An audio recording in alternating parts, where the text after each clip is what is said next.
Hello students, how are you? This is CBSE Science classes for class 9th and today we are going to start our new chapter number 4 structure of the atom। इस chapter में हम atom के structure के बारे में detail में पढ़ने वाले हैं। जो भी मॉडल्स साइंटिस्ट ने दिए हैं एटम से रिलेटेड, एटम कैसा होता है। इससे पहले हमने डाल्टन की एटॉमिक थ्योरी पढ़ी थी अपने चैप्टर नंबर 3 में, तो उससे आगे की चीज़ें हम यहाँ पर पढ़ने वाले हैं कि एटम के अंदर कौन कौन से सब एटॉमिक पार्टिकल होते हैं, एटम से रिलेटेड कौन सी थ्योरीज होती हैं और कौन से उनके मॉडल्स होते हैं। ठीक है, तो चलिए शुरू करते हैं। इन chapter 3 we have learned that atoms and molecules are the fundamental building blocks of matter। इससे पहले हमने चैप्टर 3 पढ़ा था, उसमें हमने देखा था कि एटम जो होते हैं, एटम्स और मॉलिक्यूल्स, वे किसी भी मैटर के लिए बिल्डिंग ब्लॉक्स होते हैं। फंडामेंटल बिल्डिंग ब्लॉक्स मतलब है किसी भी पदार्थ की मूलभूत इकाई होते हैं। सभी पदार्थ छोटे छोटे एटम्स और मॉलिक्यूल से मिलकर बने होते हैं। The existence of different kind of matter is due to different atom constituting them.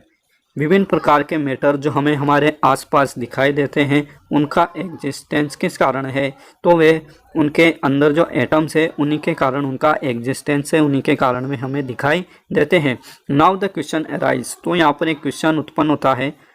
First, what makes the atom of one element different from the atom of another element. तो यहाँ पर यह डिफरेंस होता है कि एक एलिमेंट का atom दूसरे एलिमेंट के एटम से किस प्रकार अलग होता है। And second question is, are atoms really indivisible as proposed by Dalton और are there smaller constituent inside the atom. तो इससे पहले हमने डाल्टन की एटॉमिक थ्योरी भी पढ़ी है और उसमें डाल्टन ने कहा था कि atoms are indivisible particles.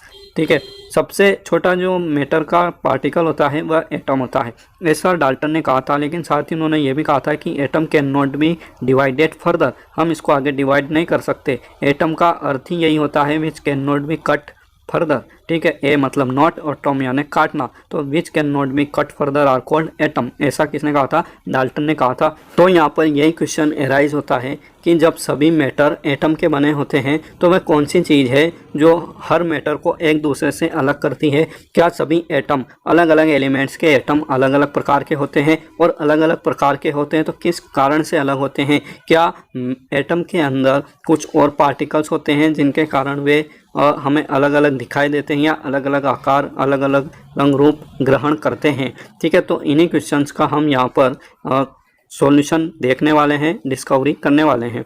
We shall find out the answer to this question in this chapter. हम इन्हीं क्वेश्चन के आंसर यहाँ पर फाइंड करने की कोशिश करेंगे।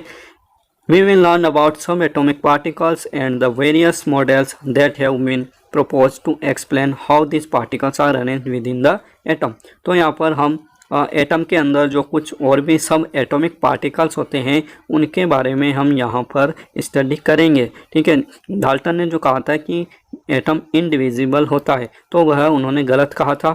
उसके बाद एटम के अंदर कुछ सब एटॉमिक पार्टिकल्स की खोज की गई थी, तो वे पार्टिकल कौन कौन थे उनके बारे में हम पढ़ेंगे। और साथ में विभिन्न साइंटिस्ट के द्वारा, अलग अलग साइंटिस्ट के द्वारा एटम का अलग अलग मॉडल प्रपोज किया गया था कि एटम के अंदर ये सब एटॉमिक पार्टिकल्स किस तरह से अरेंज्ड होते हैं, तो उनके बारे में भी हम यहाँ पर स्टडी करने वाले हैं। A major challenge before the scientists at the end of 19th century was to reveal the structure of the atom as well as to explain its important properties। तो 19th century के जो scientist थे उनके सामने ये एक बहुत बड़ा चैलेंज था कि वे एटम के स्ट्रक्चर को सबके सामने लाएं, उसकी खोज करें और उसकी जो इम्पोर्टेंट प्रॉपर्टीज होती हैं वे भी सभी को बताएं, वे उसको जानना चाहते थे। The elucidation of the structure of atoms is based on a series of experiment. तो आज हम जो एटम का स्ट्रक्चर देखते हैं वह स्ट्रक्चर बहुत सारे एक्सपेरिमेंट के बाद हमें पता चला है। कई साइंटिस्ट ने उन पर काम किया है और अपनी अपनी थ्योरीज दी है, अपने अपने मॉडल्स दिए हैं, और उसके बाद हम जब प्रेजेंट टाइम में एटम देखते हैं, एटम का स्ट्रक्चर हमें पता है, वह उन्हीं एक्सपेरिमेंट के फलस्वरूप हमें प्राप्त हुआ है। One of the first indication that the atoms are not indivisible come from studying static electricity and the condition under which electricity is conducted by different substances। तो सबसे पहले साइंटिस्ट के दिमाग में ये कैसे आया कि एटम इनडिविजिबल नहीं होता है, atom can be divided further, ये आगे फिर वापस डिवाइड हो सकता है या इसके अंदर कुछ और सब एटॉमिक पार्टिकल्स होते हैं। यह विचार साइंटिस्ट के दिमाग में कैसे आया? तो जब साइंटिस्ट ने स्टैटिक इलेक्ट्रिसिटी के बारे में स्टडी की, जैसे कि आपने 8th क्लास में भी पढ़ा है, हमारी इलेक्ट्रोस्टैटिक इलेक्ट्रिसिटी होती है जिसे हम स्थिर विद्युत विभव कहते हैं। उसमें क्या होता है, जैसे गुब्बारे को आपके सूखे बालों में रगड़ा तो आप उसको दीवार पर चिपका सकते हैं, या आपने पेंसिल या स्केल को सूखे बालों में रगड़कर उसके तरफ छोटे छोटे कागज़ के टुकड़ों को आपने किया तो उस कागज़ के टुकड़े उस स्केल पर चिपक जाते हैं, तो उसको हम स्टैटिक इलेक्ट्रिसिटी बोलते हैं। तो ये सब क्यों होता है? किसी भी पदार्थ पर चार्ज कैसे आ जाता है? 8th क्लास में हमने पढ़ा था कि 2 तरह के चार्ज होते हैं, पॉजिटिव और नेगेटिव। तो ये चार्ज क्या होते हैं? क्या ये एटम के अंदर होते हैं या ये उसके अंदर दूसरे कुछ और सब एटॉमिक पार्टिकल्स के कारण उत्पन्न होते हैं? तो इस कारण से साइंटिस्ट ने एटम के अंदर वाले सब एटॉमिक पार्टिकल्स की खोज करना शुरू किया था। Okay, then we come to our next topic 4.1 charge particles in matter. Matter के अंदर क्या होते हैं? कुछ चार्ज पार्टिकल्स होते हैं जिनके कारण वे इलेक्ट्रिसिटी को कंडक्ट कर पाते हैं। For understanding the nature of charge particle in matter let us carry out the following activities. तो मैटर के अंदर चार्ज पार्टिकल होते हैं, इस चीज़ को पता लगाने के लिए हम यहाँ पर एक एक्टिविटी करने वाले हैं। देन एक्टिविटी 4.1, इसमें फर्स्ट पॉइंट है आपके कॉम्ब ड्राई हेयर। आपको अपने सूखे हेयर में क्या करना है? कंघी करनी है। Does the comb then attract small pieces of paper. क्या आपका ये कंघा जो आपने अपने सूखे बालों में उसको कॉम्ब किया है, कंघी किया है, क्या वह कागज़ के छोटे छोटे टुकड़ों को अपनी ओर आकर्षित करता है? तो ये बिल्कुल करेगा।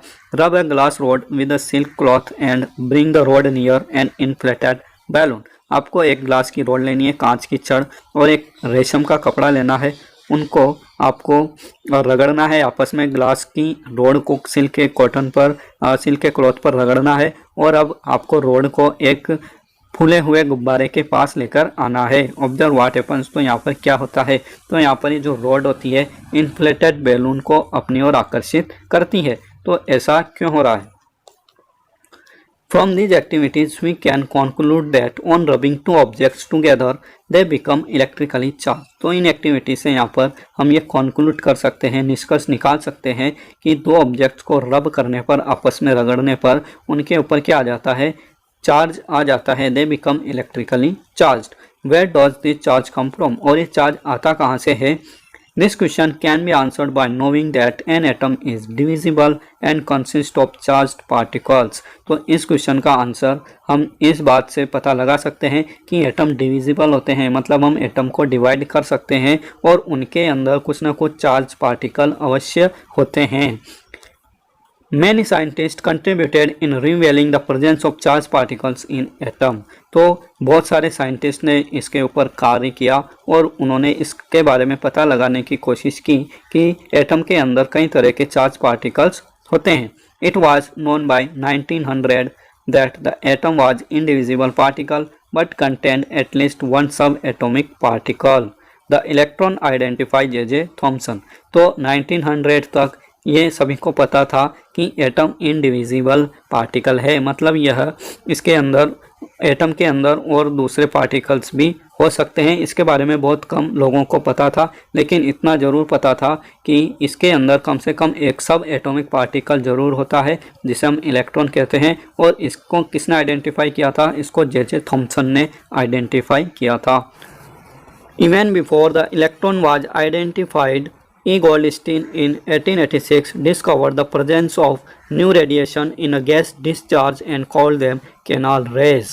तो जब थॉमसन ने इलेक्ट्रॉन की खोज की थी, इससे पहले ना, मतलब इलेक्ट्रॉन की खोज होने से पहले ही गोल्डस्टीन ने 1886 में एक गैस डिस्चार्ज ट्यूब का निर्माण किया था और उसके अंदर उन्होंने कुछ न्यू रेडिएशंस का पता लगाया था और उन रेडिएशंस को उन्होंने कैनाल रेज का नाम दिया था। These rays were positively charged radiation which ultimately led to the discovery of another subatomic particle। तो ये जो केनाल रेस थी इनके ऊपर पॉजिटिवली चार्ज्ड था, मतलब इनके ऊपर पॉजिटिव चार्ज रेडिएशन थी ये, which ultimately lead the discovery of another सब एटॉमिक पार्टिकल, और इनकी वजह से, इस खोज की वजह से एक नए सब एटॉमिक पार्टिकल की एटम के अंदर खोज संभव हो सकी। दिस सब atomic particle had a charge, इस सब एटॉमिक पार्टिकल के ऊपर एक चार्ज था, equal in magnitude but opposite in sign to that of the electron. इस पार्टिकल के ऊपर एक चार्ज था जो कि इलेक्ट्रॉन के जो मात्रा होती है उसका जो संख्या होती है उसी के बराबर था, मैग्नीट्यूड में वह उसी के बराबर था, लेकिन उसका जो चार्ज था वह इलेक्ट्रॉन के ऑपोजिट था। मतलब इलेक्ट्रॉन के ऊपर नेगेटिव चार्ज होता है लेकिन प्रोटॉन के ऊपर पॉजिटिवली चार्ज वे पार्टिकल्स थे। It mass was approximately 2000 times as that of the electron. इसका मास, प्रोटॉन का मास इलेक्ट्रॉन के मास से 2000 गुना अधिक था। मतलब इलेक्ट्रॉन का मास बिल्कुल नेग्लिजिबल था लेकिन प्रोटॉन का मास बहुत अधिक था। It was given the name of proton, और इसका नाम क्या दिया गया, प्रोटॉन दिया गया। मतलब जो केनाल रेज में जिन पार्टिकल्स की खोज गोल्डस्टीन ने की थी उनका नाम क्या दिया गया, प्रोटॉन दिया गया। In general an electron is represented as E minus, नाम सिंबल यूज करते हैं, इलेक्ट्रॉन के लिए ई माइनस यूज करते हैं, प्रोटॉन के लिए पी प्लस यूज करते हैं। पी प्लस क्यों लिखा, क्योंकि प्रोटॉन के ऊपर पॉजिटिव चार्ज होता है और इलेक्ट्रॉन के ऊपर नेगेटिव चार्ज होता है। The mass of a proton is taken as 1 unit and its charge as +1। तो मास का, प्रोटॉन का मास 1 यूनिट के रूप में लिया जाता है, ठीक है, और इसका जो चार्ज होता है उसे हम +1 मानते हैं। मतलब एक प्रोटॉन का चार्ज +1 होता है, ये हम मानते हैं। यदि 2 प्रोटॉन होंगे तो 2+ चार्ज होगा, और यदि 3 प्रोटॉन होंगे तो 3+ चार्ज होगा। इस तरह से हम इसको काउंट करते हैं। The mass of an electron is considered to be negligible. तो हमने जैसे ऊपर देखा कि इलेक्ट्रॉन का मास प्रोटॉन के मास से 2000 गुना कम होता है, तो हम उसके मास को नेग्लिजिबल, नगण्य मानते हैं। एंड इट्स चार्ज इज -1, लेकिन उसके ऊपर जो चार्ज होता है उसको हम -1 मानते हैं। एक इलेक्ट्रॉन का -1, 2 इलेक्ट्रॉन का -2, इस तरह से हम इसके चार्ज को काउंट करते हैं, ठीक है। तो गोल्डस्टीन ने जो केनाल रेस की खोज की थी, गैस डिस्चार्ज ट्यूब उसकी कैसी थी उसको आप डायग्राम में इधर देख पा रहे होंगे, लेकिन मैं इसको और आपको समझा देता हूँ। तो यहाँ पर डायग्राम में आप देख सकते हैं, ये एक गैस डिस्चार्ज ट्यूब है जो गोल्डस्टीन ने बनाई थी। इसमें जो एयर थी उसको एक पंप की सहायता से इन्होंने बाहर निकाल दिया था। तो इसका मतलब इस ट्यूब में सिर्फ वैक्यूम था, मतलब यहाँ पर किसी भी प्रकार की कोई गैस या वायु नहीं थी। यह बिल्कुल एक निर्वात वाली ट्यूब थी। इन्होंने इसमें क्या किया था, 2 इलेक्ट्रोड लगाए थे, एक एनोड जिसको हम पॉजिटिव से कनेक्ट करते हैं और एक था कैथोड जिसे हम नेगेटिव से कनेक्ट करते हैं, ठीक है। कैथोड में इन्होंने कुछ परफोरेटेड प्लेट्स लगाई थी, मतलब ये परफोरेटेड, इसमें छिद्र युक्त प्लेट थी ये। तो जब इन्होंने हाई वोल्टेज से इन एनोड और कैथोड को कनेक्ट किया इस गैस डिस्चार्ज ट्यूब में, या आप कह सकते हैं निर्वात वाली नली में, तो यहाँ पर करंट का फ्लो हुआ और साथ में जो प्रोटॉन्स थे या पार्टिकल्स थे वे किरणों के रूप में उसे दिखाई दी, ठीक है। यहाँ पर एनोड है, ये इस पर पॉजिटिव चार्ज होगा, तो ये पॉजिटिव चार्ज पार्टिकल्स इस कैथोड रेस के बाद भी उनको इधर दूसरी साइड में दिखाई दिए। मतलब जब ये यहाँ पर कोई माध्यम नहीं था, एयर भी नहीं थी, फिर भी इन्होंने मूवमेंट किया, क्योंकि जब हाई वोल्टेज में यहाँ पर प्रोटॉन इकट्ठे हो जाएंगे इस एनोड पर तो वे किसी न किसी डायरेक्शन में मूव करेंगे, और जनरली वे जहाँ पर इलेक्ट्रॉन्स होते हैं या नेगेटिव चार्ज होता है उस ओर मूव करते हैं, तो वे इस दिशा में मूव करते हैं। और उनको ये जो कैथोड रेस थी या केनाल रेस थी, ये उसको कैथोड के पीछे भी दिखाई दी, तो हम इनको कैथोड रेस भी कहते हैं क्योंकि कैथोड पर ऑब्जर्व हुई थी, और साथ ही हम इनको केनाल रेस भी कहते हैं। केनाल का मतलब होता है सुरंग। तो यहाँ पर ये जो परफोरेटेड कैथोड था इसमें सुरंग में से निकल कर गई थी, ठीक है, इसीलिए हम इनको केनाल रेस भी कहते हैं। आपको बस इतना ध्यान रखना है यहाँ पर कि केनाल रेस पर वास्तव में पॉजिटिव चार्ज होता है and they are actually protons, okay. Then we come to our textbook again. It seemed that an atom was composed of proton and electron. तो ऐसा माना गया कि एटम के अंदर प्रोटॉन और इलेक्ट्रॉन दो प्रकार के सब एटॉमिक पार्टिकल्स होते हैं, म्यूचुअली बैलेंसिंग देयर चार्जेस, और दोनों क्या करते हैं, एक दूसरे के चार्ज को बैलेंस करते हैं। मतलब जितनी संख्या में इलेक्ट्रॉन होंगे उतनी संख्या में प्रोटॉन भी एटम के अंदर होंगे। It also appeared that the protons were in the interior of the atom. तो यहाँ पर ऐसा भी लोगों को लगा कि प्रोटॉन्स जो होते हैं वह एटम के अंदर होते हैं, अंदर वाले भाग में, इंटीरियर में होते हैं, अंदरूनी भाग में। For whereas electrons could easily be removed off but not protons. इस कारण से इलेक्ट्रॉन जो होते हैं वह बाहर की तरफ होते हैं, जो आसानी से बाहर निकल सकते हैं एटम से, लेकिन जो प्रोटॉन्स होते हैं वे अंदर की तरफ होते हैं, जिनको आसानी से बाहर नहीं निकाला जा सकता। Now the big question was, तो यहाँ पर एक बहुत बड़ा क्वेश्चन एराइज हुआ, What sort of structure did these particles of the atom form? तो एटम का स्ट्रक्चर कैसा होता है, ये पार्टिकल्स जो इलेक्ट्रॉन और प्रोटॉन की खोज हुई, ये एटम के अंदर किस तरह से व्यवस्थित रहते हैं, कहाँ पर रहते हैं, ये इनका स्ट्रक्चर कैसा होता है, इस बारे में बहुत बड़ा क्वेश्चन यहाँ पर उत्पन्न हुआ। We find the answer to this question below. और अब हम इसी क्वेश्चन का आंसर फाइंड करने की नीचे कोशिश कर रहे हैं। यहाँ पर आपके दो इंटेक्स्ट क्वेश्चन आ जाते हैं। What are the canal rays? तो कैनाल रेज क्या होती हैं? दे आर positively charged particles. Canal rays वास्तव में पॉजिटिवली चार्ज पार्टिकल्स होती हैं in the form of protons. Then दूसरा क्वेश्चन था, if an atom consist one electron and one proton will it carry any charge और नॉट? किसी एटम के अंदर एक इलेक्ट्रॉन है और एक प्रोटॉन है, तो इसके ऊपर कोई चार्ज होगा क्या? नहीं, इसके ऊपर कोई चार्ज नहीं होगा, क्योंकि इलेक्ट्रॉन और प्रोटॉन नेगेटिव और पॉजिटिव चार्ज दोनों आपस में बैलेंस हो जाएंगे, न्यूट्रलाइज हो जाएंगे, and as a whole atom के ऊपर क्या होगा, कोई भी चार्ज नहीं होगा। जैसे हम पढ़ते हैं Na+, सोडियम +1+, मैग्नीशियम 2+ और 2-, ऐसे चार्ज लिखे होते हैं, आयंस बनते हैं किसी भी एलिमेंट के, एटम के। तो वे कब बनते हैं? जब इलेक्ट्रॉन और प्रोटॉन की संख्या कम ज़्यादा होती है तभी बनते हैं, वरना एज ए होल कोई भी एटम न्यूट्रल होता है। ठीक है, तो यहाँ पर ये दो सिंपल से क्वेश्चन है, इनको आप आसानी से कर सकते हैं, लिख सकते हैं, नोट कर सकते हैं। Then our new topic is 4.2 the structure of an atom. Atom का स्ट्रक्चर कैसा होता है, एटम की संरचना कैसी होती है। We have learn Dalton's atomic theory in chapter 3। Chapter 3 में हमने डाल्टन की एटॉमिक थ्योरी पढ़ी थी, लर्न की थी। We suggested that the atom was indivisible and indestructible. Dalton ने कहा था कि एटम इंडिविजिबल होता है, उसको हम फर्दर डिवाइड नहीं कर सकते, उसके अंदर कोई सब एटॉमिक पार्टिकल नहीं होते, वही पदार्थ की सबसे छोटी इकाई होते हैं और उनको हम नष्ट भी नहीं कर सकते, इंडेस्ट्रक्टिबल होते हैं, ऐसा डाल्टन ने कहा था। But the discovery of two fundamental particles electron and proton inside the atom led to the failure of this aspect of Dalton atomic theory. लेकिन जब साइंटिस्ट ने एटम के अंदर दो अलग फंडामेंटल पार्टिकल्स की खोज की, इलेक्ट्रॉन और प्रोटॉन की, तो डाल्टन की ये थ्योरी क्या हो गई, यहाँ पर फेल हो गई। It was then considered necessary to know how electron and proton are arrange with an atom.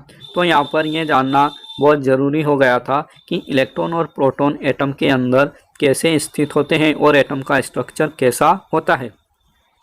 For explaining this many scientist propose various atomic models. इसको एक्सप्लेन करने के लिए कई साइंटिस्ट ने अपने अलग अलग एटॉमिक मॉडल प्रस्तुत किए।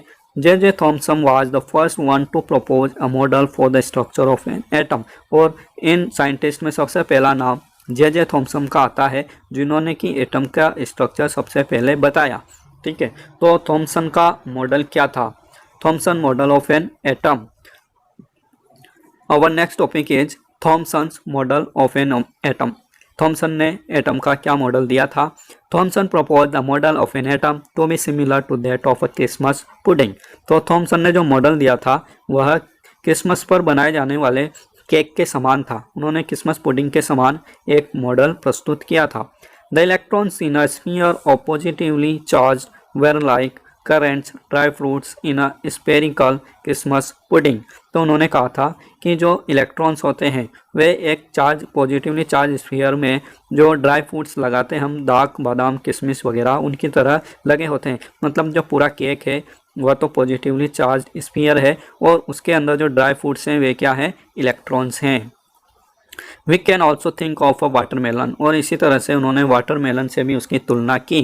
The positively charge in the atom is spread all over like the red edible part of the watermelon. उन्होंने कहा कि वाटरमेलन के अंदर जो रेड वाला भाग होता है, जो लाल लाल भाग होता है जिसे हम खाते हैं, ठीक है, वह क्या है, वह प्रोटॉन्स है। While the electrons are studded in the positively charge sphere like the seed, और जो इलेक्ट्रॉन्स होते हैं वह बीजों की तरह वाटरमेलन में बिखरे होते हैं, ठीक है। यानी कि वाटरमेलन के जो बीज होते हैं वह इलेक्ट्रॉन होते हैं। तो उनका जो मॉडल था वह वाटरमेलन या क्रिसमस पुडिंग के समान था। उनका जो सबसे मेन मोटिव था अपने मॉडल को एक्सप्लेन करने का, उनका ये था कि जो पॉजिटिव स्फीयर है, ठीक है, ये हमारा प्रोटॉन का बना होता है, पूरा एटम प्रोटॉन से बना होता है और इलेक्ट्रॉन उसके अंदर बिखरे हुए रहते हैं। जैसे क्रिसमस पुडिंग में आप काजू बादाम किशमिश लगाते हैं, या फिर वाटरमेलन के अंदर तरबूज है आपका, उसमें जैसे बीज होते हैं अंदर, जो हम रेड एडिबल पार्ट होता है खाने योग्य भाग, उसके अंदर काले काले बीज धंसे होते हैं। तो उन्हीं बीजों की तरह इलेक्ट्रॉन भी एटम के अंदर जमे होते हैं या सिचुएटेड होते हैं, ऐसा थॉमसन ने कहा था। तो ये आपका थॉमसन का मॉडल है और आप इसको एक्सप्लेन करके अच्छे से लिख सकते हैं। Then now we study about J Thomson. J Thomson क्या थे? जे थॉमसन 1856 टू 1940, ये इनका जीवन काल है। 1856 में जन्म हुआ और 1940 में इनकी डेथ हुई। तो ये क्या थे? ए ब्रिटिश फिजिसिस्ट, ये एक ब्रिटिश फिजिसिस्ट थे। वाज बोर्न इन चिताम हिल, और ये चिताम हिल में पैदा हुए थे। सबर्ब ऑफ मैनचेस्टर ऑन 18 दिसंबर 1856, और ये मैनचेस्टर में 18 दिसंबर 1856 को जन्म हुआ था इनका। He was awarded the Nobel prize in physics in 1906 for his work on the discovery of electrons. तो जे थॉमसन जिन्होंने इलेक्ट्रॉन्स की खोज की थी, इनको 1906 में क्या मिला था? नोबेल प्राइज मिला था। ही decided the Cavendish laboratory he directed the Cavendish Laboratory at Cambridge for 35 years and 7 of his research assistants subsequently won Nobel Prize। ठीक है, तो ये बहुत प्रतिभाशाली थे और इन्होंने कैवेंडिश लेबोरेटरी है, कैम्ब्रिज विश्वविद्यालय, ठीक है, ये दुनिया का बहुत जाना माना एक यूनिवर्सिटी है, कॉलेज है। वहाँ पर इन्होंने क्या किया था? कैवेंडिश लेबोरेटरी को उन्होंने डायरेक्ट किया था, उसके निदेशक ये रहे थे, ठीक है। 35 सालों तक वहाँ पर इन्होंने कार्य किया और इनके जो रिसर्च असिस्टेंट थे, इनके जो फॉलोअर्स थे, इनके स्टूडेंट्स थे, उनमें से 7 ने नोबेल प्राइजेस विन किए बाद में, ठीक है। तो इसका मतलब ये जे थॉमसन बहुत प्रतिभाशाली व्यक्तित्व के धनी थे और इन्होंने काफ़ी अच्छी खोज की थी। देन थॉमसन प्रपोज दैट, हमारा जो थॉमसन का मॉडल हम पढ़ रहे हैं, प्लम पुडिंग मॉडल या वाटरमेलन मॉडल, थॉमसन ने क्या कहा? तो उनकी जो थ्योरी थी, उनके पोस्टुलेट्स थे, वो कुछ इस तरह से 2 पॉइंट आपको यहाँ पर लर्न करने हैं और नोट करने हैं। An atom consist of a positively charge sphere and the electrons are embedded in it. हमारा जो एटम होता है वह पॉजिटिवली चार्ज स्फीयर होता है और इलेक्ट्रॉन्स इसके अंदर धसे होते हैं। The negative and positive charge are equal in magnitude, और किसी भी एटम के अंदर नेगेटिव और पॉजिटिव चार्ज मैग्नीट्यूड में बराबर होते हैं, मतलब उनकी मात्रात्मक रूप से वे बिल्कुल बराबर होते हैं। जितने प्रोटॉन होंगे उतने ही इलेक्ट्रॉन भी होंगे। So the atom as a whole is electrically neutral, तो इसके अनुसार जो हमारा एटम होता है एज अ होल, मतलब पूर्ण रूप से वह इलेक्ट्रिकली न्यूट्रल होता है, उसके ऊपर कोई चार्ज नहीं होता है क्योंकि उसके अंदर इलेक्ट्रॉन और प्रोटॉन बराबर मात्रा में होते हैं। Although Thomson's model explained that atoms are electrically neutral, the result of experiment carried out by other scientists could not be explained by this model, as we will see below। तो यहाँ पर जो Thompson ने model दिया था वह किस तरह का था? एक इलेक्ट्रिकली न्यूट्रल मॉडल था। The result of experiment carried out by other scientist could not be explained by this model, लेकिन बाद में साइंटिस्ट ने कई एक्सपेरिमेंट किए अपने मॉडल को प्रस्तुत करने के लिए, तो उनके जो रिजल्ट थे एक्सपेरिमेंट्स के, वे इस मॉडल को संतुष्ट नहीं कर पा रहे थे। As we will see below, जो कि हम नीचे देखने वाले हैं कि और दूसरे साइंटिस्ट ने क्या एक्सपेरिमेंट किए। जैसे यहाँ पर Rutherford model of an atom आता है अपना नेक्स्ट। रदरफोर्ड ने अल्फा पार्टिकल स्कैटरिंग एक्सपेरिमेंट किया था, तो उनके एक्सपेरिमेंट की जो ऑब्जर्वेशन थे वे थॉमसन के मॉडल के बिल्कुल अपोजिट थे, मतलब इसको बिल्कुल भी सपोर्ट नहीं कर पा रहे थे। तो इस कारण से फिर हमारे पास नया मॉडल आता है, Rutherford's model of an atom. So now let's start Rutherford model of an atom. Ernest Rutherford was interested in knowing how the electrons are arranged within atom. तो अर्नेस्ट रदरफोर्ड जो थे ये भी बहुत बड़े साइंटिस्ट थे और ये जानना चाहते थे कि एटम के अंदर इलेक्ट्रॉन किस तरह से अरेंज्ड होते हैं, व्यवस्थित होते हैं। Rutherford design an experiment for this. Rutherford ने इसके लिए क्या किया, एक एक्सपेरिमेंट डिजाइन किया। In this experiment fast moving alpha particles were made to fall on a thin gold foil. इस एक्सपेरिमेंट ने रदरफोर्ड ने अल्फा पार्टिकल्स लिए और उनको एक बहुत पतली गोल्ड की फॉइल पर उन्होंने उनको स्ट्राइक करवाया, उसके ऊपर उनकी बौछार करवाई। He selected a gold foil because he wanted as thin a layer as possible. उन्होंने यहाँ पर गोल्ड फॉइल का यूज किया। गोल्ड फॉइल को ही उन्होंने क्यों चुना, क्योंकि वे चाहते थे कि उनकी जो फॉइल बने वह बहुत पतली बने और गोल्ड की फॉइल ही यहाँ पर बहुत ज़्यादा पतली बन सकती थी, क्योंकि गोल्ड हमारा मोस्ट मेलिएबल एलिमेंट होता है। हमारी ये मेटल है गोल्ड, और मेटल की एक प्रॉपर्टी होती है मेलिएबिलिटी, मतलब यदि हम उनको पीटते हैं हथौड़े से तो वे पतली चादर में या फॉइल में कन्वर्ट हो जाती हैं। तो सबसे पतली फॉइल यहाँ पर गोल्ड की ही बन सकती है, क्योंकि gold is most malleable metal. ठीक है, तो ये जो गोल्ड की फॉइल इन्होंने बनाई थी ये 1000 एटम थिक थी, मतलब आप सोच सकते हैं बहुत पतली पन्नी थी गोल्ड की। Alpha particles are doubly charged helium ions. Alpha particles क्या होते हैं, जो बौछार उन्होंने इस गोल्ड की फॉइल पर कराई थी जो 1000 एटम मोटी थी, इसके ऊपर उन्होंने अल्फा पार्टिकल्स की बौछार कराई थी। तो ये अल्फा पार्टिकल क्या होते हैं, ये डबली चार्ज हीलियम आयंस थे। ठीक है, अल्फा किरणें जो थी इनके ऊपर ये हीलियम के आयन थे, हीलियम के आयंस जिनके ऊपर डबली चार्ज था, मतलब इनके ऊपर पॉजिटिव चार्ज था, और अल्फा पार्टिकल पर वास्तव में पॉजिटिव चार्ज होता है। Since they have a mass of 4 unit, the fast moving alpha particles have a considerable amount of energy. और ये जो अल्फा पार्टिकल्स थे ये बहुत फास्ट मूविंग अल्फा पार्टिकल्स थे, इसलिए इनके अंदर बहुत अधिक मात्रा में एनर्जी थी। It was expected that alpha particles would be deflected by the subatomic particles in gold atoms। तो यहाँ पर ये एक्सपेक्ट किया जा रहा था कि जब अल्फा पार्टिकल गोल्ड की फॉइल से उसके सब एटॉमिक पार्टिकल से टकराएंगे तो उनमें डिफ्लेक्शन होगा।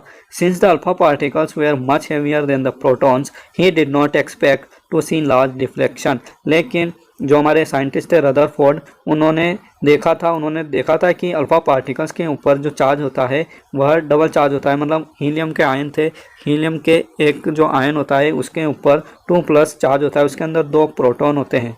ठीक है, तो इस कारण से उस पर जो चार्ज था वह एक प्रोटॉन की तुलना में दुगुना चार्ज था। इस कारण से वे मान रहे थे कि यहाँ पर ज़्यादा डिफ्लेक्शन नहीं होगा, जो अल्फा पार्टिकल्स इससे आकर टकराएंगे वह ज़्यादा इधर उधर नहीं जाएंगे, उनमें ज़्यादा डिफ्लेक्शन नहीं होगा, ऐसा रदरफोर्ड ने एक्सपेक्ट किया था। तो यहाँ पर आप देख सकते हैं रदरफोर्ड ने जो अल्फा पार्टिकल स्कैटरिंग एक्सपेरिमेंट किया था, स्कैटरिंग यहाँ पर लिखा हुआ है, scattering of alpha particle by A gold foil. तो जब उन्होंने अल्फा पार्टिकल्स की बौछार इसके ऊपर करवाई गोल्ड एटम के ऊपर या गोल्ड फॉइल के ऊपर, तो उन्होंने देखा कि ज़्यादातर जो अल्फा पार्टिकल्स थे वे सीधे पीछे निकल रहे हैं, लेकिन कुछ अल्फा पार्टिकल्स क्या है टकरा कर गोल्ड फॉइल से डिफ्लेक्ट हो रहे हैं, यानी उनका विचलन हो रहा है। ठीक है, तो ये वो अल्फा पार्टिकल्स थे जो कि एटम के अंदर स्थित न्यूक्लियस से आकर टकरा रहे थे। ठीक है, ज़्यादातर अल्फा पार्टिकल्स तो पीछे निकल गए, लेकिन कुछ ही अल्फा पार्टिकल्स क्या हुए, इनसे टकराकर वापस उसी दिशा में लौटकर आए। तो इनका जो एक्सपेक्टेशन था कि यहाँ पर विचलन बहुत कम होगा वह सही था, लेकिन विचलन यहाँ पर उससे उनके अनुमान से भी बहुत कम हुआ। But the alpha particle scattering experiment gave totally unexpected results. लेकिन अल्फा पार्टिकल स्कैटरिंग एक्सपेरिमेंट जब किया गया तो उसने बिल्कुल अनएक्सपेक्टेड रिजल्ट दिया, जैसा उन्होंने सोचा था वैसा बिल्कुल नहीं हुआ। The following observation were made. तो यहाँ पर ये निम्न ऑब्जर्वेशन इनको प्राप्त हुए, उन्होंने यहाँ पर निम्न परीक्षण किए। Most of the fast moving alpha particles pass straight through the gold foil. ज़्यादातर अल्फा पार्टिकल्स गोल्ड फॉइल में स्ट्रेट पीछे की तरफ निकल गए। Some of the alpha particles were deflected by the foil by small angle. और कुछ alpha particle कुछ एंगल्स के साथ गोल्ड फॉइल से डिफ्लेक्ट हुए, कुछ कोण बनाते हुए वे विचलित हुए। Surprisingly 1 out of every 12,000 particles appear to rebound, और बहुत कम है ना 12,000 पार्टिकल्स में से एक अल्फा पार्टिकल रिबाउंड हुआ, मतलब वह उसी दिशा में वापस लौटा। बाकी सारे पार्टिकल्स क्या हुए, गोल्ड फॉइल में पीछे की तरफ निकल गए या बहुत कम डिफ्लेक्शन उनमें देखने को मिला। In other words of in the words of Rutherford, तो यहाँ पर रदरफोर्ड ने इस एक्सपेरिमेंट के बाद में जो कहा उन्हीं के शब्दों में यहाँ पर लिखा गया है, this result was almost as incredible as if you fire a 15-inch shell at a piece of tissue paper and it comes back and hits you. तो ये जो रिजल्ट यहाँ पर उनको देखने को मिला था इस एक्सपेरिमेंट के बाद, तो ये इस तरह का इनक्रेडिबल एक्सपीरियंस था उनके लिए कि यदि आप 15 इंच की गोली, 15 इंच के शेल को यदि आप फायर करते हो बंदूक से, उसको चलाते हो किसी टिश्यू पेपर पर, और टिश्यू पेपर आप जानते हो बहुत हल्का होता है, बहुत नरम होता है, बहुत मुलायम होता है, और वह गोली उससे टकराकर वापस आती है और आपको उसी गति के साथ हिट करती है। तो इस तरह का एक्सपीरियंस उनको यहाँ पर मिला था कि गोल्ड की जो फॉइल बहुत पतली थी उससे टकराकर कुछ अल्फ़ा पार्टिकल्स उसी गति से वापस उनकी तरफ आए, ठीक है, और उन्होंने उनको ऑब्जर्व किया जैसे कि कोई 15 इंच की गोली उनके आकर वापस टकरा रही है, इतनी तेज़ गति से वो हिट किया, ठीक है। तो यहाँ पर रदरफोर्ड के बारे में थोड़ा सा लिखा हुआ है। In Rutherford 1937 was born at Spring Grove on 30 August 1871। Ernest Rutherford की जहाँ पर जीवन काल है 1871 में इनका जन्म हुआ था और 1937 में इनकी मृत्यु हुई थी। तो ये स्प्रिंग ग्रोव में 30 अगस्त 1871 को जन्म हुआ था। He was known as the father of nuclear physics, और इनको न्यूक्लियर फिजिक्स का फादर कहा जाता है, ठीक है। जो भी आपकी बड़ी क्लासों में न्यूक्लियर फिजिक्स चलती है तो उसके फादर आपके अर्नेस्ट रदरफोर्ड ही थे। He is famous for his work on radioactivity and the discovery of the nucleus of an atom with the gold foil experiment। तो ये अपने कार्य के लिए इनका जो मुख्य कार्य था वह रेडियो एक्टिविटी पर आधारित था। यहाँ पर भी इन्होंने जो अल्फा पार्टिकल्स की बौछार कराई ये किसी और साइंटिस्ट के बस की बात नहीं थी, क्योंकि ये रेडियो एक्टिव पार्टिकल्स थे। तो ये अपने रेडियो एक्टिविटी को लेकर इनके जो कार्य थे उसके लिए काफ़ी प्रसिद्ध हुए थे, और इन्होंने एटम के अंदर न्यूक्लियस की खोज की थी। ये जो हमारा गोल्ड फॉइल एक्सपेरिमेंट है इसके आधार पर इन्होंने किसकी खोज की, एटम के अंदर न्यूक्लियस की खोज की। इससे पहले न्यूक्लियस के बारे में कोई भी नहीं जानता था। He got the Nobel prize in chemistry in 1908, और 1908 में इन्होंने नोबेल प्राइज़ भी प्राप्त किया था केमिस्ट्री में, ठीक है। तो ये भी आपके एक बहुत बड़े साइंटिस्ट थे। Let us think of an activity in an open field to understand the implication of this experiment। तो यहाँ पर हम एक एक्टिविटी करते हैं ओपन फील्ड में, खुले मैदान में। इस जो एक्सपेरिमेंट रदरफोर्ड ने किया था इसके जो इम्प्लीकेशंस थे उनको समझने के लिए। Let a child stand in front of a wall with his eye close. अब हम एक बच्चे को खड़ा कर देते हैं एक दीवार के सामने और उसकी आंखें हैं क्लोज, मतलब उसकी आंखों ब्लाइंड फोल्डेड है, उसको दिखाई नहीं दे रहा है। Let him throw stones at the wall from a distance. अब उसको कुछ दूरी पर से खड़ा करके उसको दीवार पर पत्थर फेंकने के लिए कहना है। He will hear a sound when each stone strike the wall. तो जब स्टोन पत्थर उस दीवार पे टकराएगा तो उस बच्चे को क्या सुनाई देगा, उसका साउंड सुनाई देगा कि मतलब पत्थर टकरा गया है और वह नीचे गिर गया है। If he repeat this 10 times he will hear the sound 10 times। यदि वह 10 बार पत्थर फेंकता है तो 10 बार उसको साउंड सुनाई देगा। But if a blind folded child were to throw stones at a barbed wire fence, और वहीं दूसरी ओर जो आपके मोटी जाली होती है जिसको आप फेंस पर लगाते हैं, चार दीवारी करते हैं, खेतों पर बाड़ लगाते हैं आप, तो ऐसी ही आपकी एक तार की वायर की एक फेंस है, ठीक है, जाली है। उस जाली को आपने सामने लगाया है उस बच्चे के जो कि ब्लाइंड फोल्डेड है, और अब आप उससे क्या कहते हैं, पत्थर फेंकने के लिए कहते हैं उस जाली पर। Most of the stones would not hit the fencing and no sound would be hear. तो यहाँ पर ज़्यादातर जो स्टोन होंगे वह जाली में पीछे निकल जाएंगे और बच्चे को यहाँ पर साउंड सुनाई नहीं देगा। This is because there are lot of gaps in the fence which allow the stone to pass through them. ऐसा इसलिए होता है क्योंकि आपकी जो जाली है वह मेटल की बनी हुई है, पतले तारों से बनी हुई है, और उसमें बहुत ज़्यादा गैप्स है जिनमें कि आपका जो स्टोन जब वो बच्चा फेंकेगा तो वह पास हो जाएगा, पीछे निकल जाएगा। Following a similar reasoning, Rutherford concluded from the alpha particle scattering experiment that, तो इस तरह से जो बच्चे का यहाँ पर एक्सपेरिमेंट दिया गया है, वह एक बार दीवार पर पत्थर फेंकता है, दूसरी बार वह एक जाली पर पत्थर फेंकता है और उसके जो यहाँ पर रिजल्ट्स हैं वह किस तरह से दिखाई देते हैं। उसी तरह से रदरफोर्ड ने भी अपने अल्फा पार्टिकल स्कैटरिंग एक्सपेरिमेंट से कुछ निष्कर्ष निकाले, कुछ कंक्लूजन्स निकाले, उनको उन्होंने इस तरह से यहाँ पर स्पष्ट किया। तो उन्होंने पहला पॉइंट यहाँ पर दिया है, most of the space inside the atom is empty because most of the alpha particles pass through the gold foil without getting deflected. तो उन्होंने कहा कि एटम के अंदर ज़्यादातर पार्ट या ज़्यादातर स्पेस कैसा होता है, खाली होता है, एम्प्टी होता है। जैसे आप यहाँ पर देख सकते हैं कि उन्होंने एटम का जब स्ट्रक्चर बनाया इस गोल्ड फॉइल के अंदर, तो उन्होंने ज़्यादातर स्पेस को यहाँ पर खाली दिखा रखा है और सिर्फ एक सेंटर में एक पॉइंट लगा रखा है जो कि आपका पॉजिटिवली चार्ज पॉइंट होता है, ठीक है, या फिर आप इसको न्यूक्लियस कह सकते हैं। And second point was very few particles were deflected from there path. बहुत ही कम पार्टिकल्स अपने रास्ते से भटके या डिफ्लेक्ट हुए, विचलित हुए, indicating that the positive charge of the atom occupies very little space. और इसका मतलब यहाँ पर यह था कि बहुत कम पार्टिकल जब डिफ्लेक्ट हुए तो उसका मतलब यह था कि जो पॉजिटिव चार्ज है एटम के अंदर वह बहुत छोटे एरिया में या बहुत छोटे स्पेस में व्यवस्थित होता है या बहुत छोटी जगह वह एटम के अंदर घेरता है। A very small fraction of alpha particles were deflected bye 180 degree. और बहुत कम अल्फा पार्टिकल, जैसे हमने पढ़ा 12,000 में से एक पार्टिकल 180 डिग्री पर वापस रीबाउंड होता है। जैसे यहाँ पर ये डायग्राम में दिखाया गया है, एक पार्टिकल यहाँ पर रीबाउंड हो रहा है, मतलब जो डायरेक्ट न्यूक्लियस पर आकर टकरा रहा है, यानी पॉजिटिवली चार्ज स्फीयर पर आकर टकरा रहा है, वही क्या हो रहा है, रीबाउंड हो रहा है, उसी दिशा में जा रहा है। तो इससे क्या पता चल रहा है, indicating that all the positive charge and mass of the gold atom were concentrated in a very small volume with in the atom.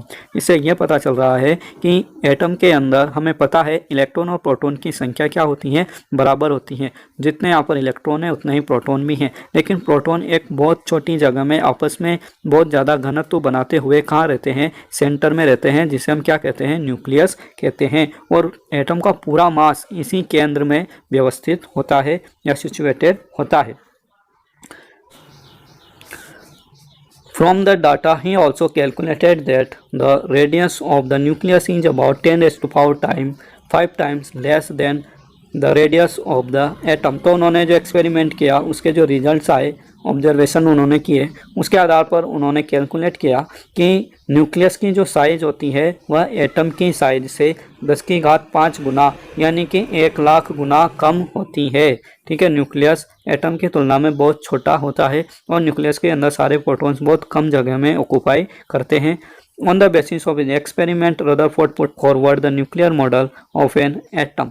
तो उनके एक्सपेरिमेंट के आधार पर रदरफोर्ड ने सभी के सामने अपना मॉडल प्रस्तुत किया, जिसे हम एटम का न्यूक्लियर मॉडल भी कहते हैं। Which had the following features. और इस मॉडल में निम्न गुण थे या निम्न प्रॉपर्टीज थी, उसके निम्न पॉइंट्स थे। तो ये 3 पॉइंट्स हैं यहाँ पर, ये 3 पॉइंट्स हमें एक्सप्लेन करके बताते हैं कि रदरफोर्ड का एटॉमिक मॉडल क्या था। ऊपर जो कुछ भी हमने पढ़ा अभी तक वह सिर्फ अल्फ़ा पार्टिकल स्कैटरिंग एक्सपेरिमेंट के बारे में था। एग्जाम में यदि आपसे पूछा जाए what was alpha particle scattering experiment, तो आपको यहाँ पर ये सब लिखना है कि रदरफोर्ड ने गोल्ड की फॉइल ली, उसके ऊपर अल्फ़ा पार्टिकल्स की या हीलियम आयंस की बौछार कराई, फिर उन्होंने क्या क्या चीज़ें ऑब्जर्व की, वे सब उसमें आएंगी। लेकिन आपसे यदि सिंपली पूछा जाए कि रदरफोर्ड का एटॉमिक मॉडल क्या था, तो उसके अंदर आपको यहाँ पर ये 3 पॉइंट्स लिखने हैं।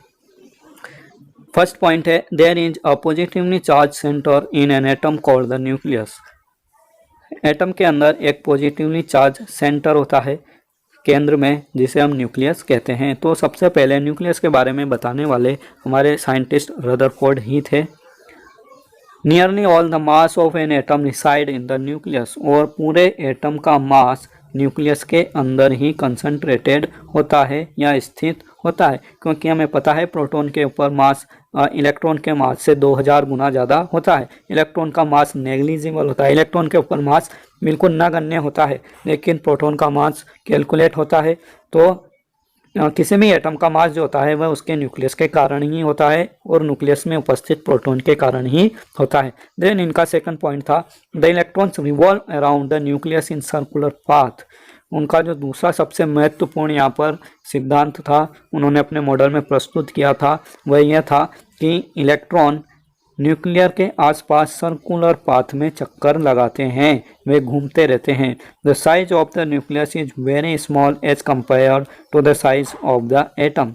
और जो साइज होती है न्यूक्लियस की वह एटम की साइज से काफ़ी छोटी होती है, जैसे हमने ऊपर पढ़ा 1,00,000 गुना छोटा होता है न्यूक्लियस एटम की तुलना में। तो ये 3 पोस्टुलेट आपको रदरफोर्ड के एटॉमिक मॉडल के याद करने हैं और नोट करने हैं। Then we come to next topic any drawbacks of Rutherford's model of the atom. Rutherford ने जो मॉडल दिया था यहाँ पर उसके कुछ ड्रॉबैक्स थे, है ना। हालांकि उनका जो मॉडल था वह सर्वमान्य था और बाद में भी अभी भी यह चल रहा है। तो कुछ कमियां थी, तो वो कमी क्या थी उसको हम थोड़ा डिस्कस कर लेते हैं। The revolution of the electron in a circular orbit is not expected to be stable. तो दूसरे जो साइंटिस्ट है उन्होंने यहाँ पर ऑब्जेक्शन किया कि आपने कहा है कि इलेक्ट्रॉन सर्कुलर ऑर्बिट में या सर्कुलर पाथ में न्यूक्लियस के चारों ओर चक्कर लगाते हैं, तो जब वे ऐसे घूमेंगे तो वे स्टेबल कैसे रह पाएंगे, कभी ना कभी उनकी ऊर्जा खत्म हो जाएगी। Any particle in a circular orbit would undergo acceleration. कोई भी पार्टिकल जब सर्कुलर ऑर्बिट में घूमता है तो वह एक्सीलरेट हो जाता है, मतलब वह अपनी गति को बढ़ा देता है और अपनी ऊर्जा जल्दी खो देता है। During acceleration charge particles would radiate energy. और एक्सीलरेशन के दौरान चार्ज पार्टिकल्स क्या करेगा, अपनी एनर्जी को रेडिएट करेगा, उत्सर्जित कर देगा। दस the revolving electron would lose in energy and finally fall into the nucleus. और इस तरह से आसपास घूमता हुआ इलेक्ट्रॉन अपनी एनर्जी को लूज कर देगा और वह न्यूक्लियस में गिर जाएगा। If this were so the atom should be highly unstable and hence matter would not exist in the form that we know। इस तरह से आपका जो एटम है वह हाईली अनस्टेबल हो जाएगा, मतलब अस्थिर हो जाएगा और जिस रूप में आप पदार्थ को देख पा रहे हैं उस रूप में आपको पदार्थ दिखाई नहीं देगा। We know that atoms are quite stable. लेकिन हमें पता है कि जो एटम होते हैं वह बिल्कुल स्टेबल होते हैं और परसिस्ट करते हैं, उनमें ऐसा कोई कुछ नहीं होता है कि उनका एग्जिस्टेंस अपने आप धीरे धीरे ख़त्म हो जाए। तो इन कमियों को पूरा करने के लिए बोर ने अपना मॉडल दिया था जिसे बोर्स मॉडल ऑफ एटम कहते हैं, और इसको हम अपने नेक्स्ट पार्ट में स्टडी करने वाले हैं, पार्ट नंबर 2 में। तो आपसे यहाँ पर रिक्वेस्ट है, यदि आप चैनल पर नए हैं तो चैनल को जरूर सब्सक्राइब कर लें और बेल आइकन को भी दबा लें। Okay, thank you. जय हिंद, जय भारत।